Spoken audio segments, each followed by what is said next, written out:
These eyes have already seen too much: war, homelessness, violence.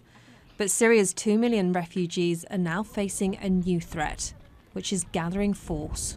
There's a serious concern that unless access is granted to aid workers, that we could see an epidemic of polio inside Syria, and that more than 500,000 children are at risk of contracting this very serious disease. Doctors are trying to vaccinate children against the disease. For 14 years, Syria was polio-free. But then the conflict began. 10 cases have already been confirmed, with more being tested. And a new study warns as refugees flee, the disease could spread to other countries if people aren't immunised.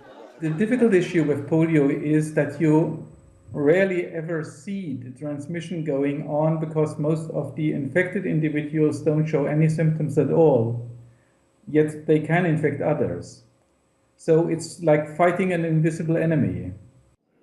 Aidan was one of thousands of British children who got polio in the 50s before a national vaccine was introduced.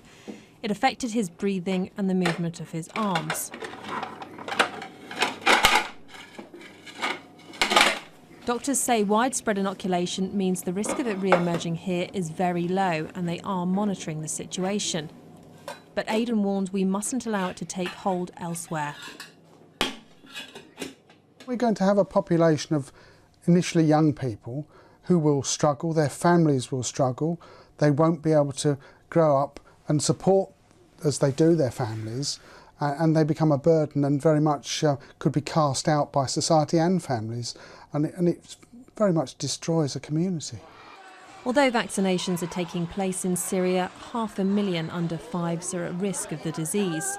And charities warn polio can cross borders more easily than their aid can, so they need to act quickly. Siobhan Robbins, Sky News.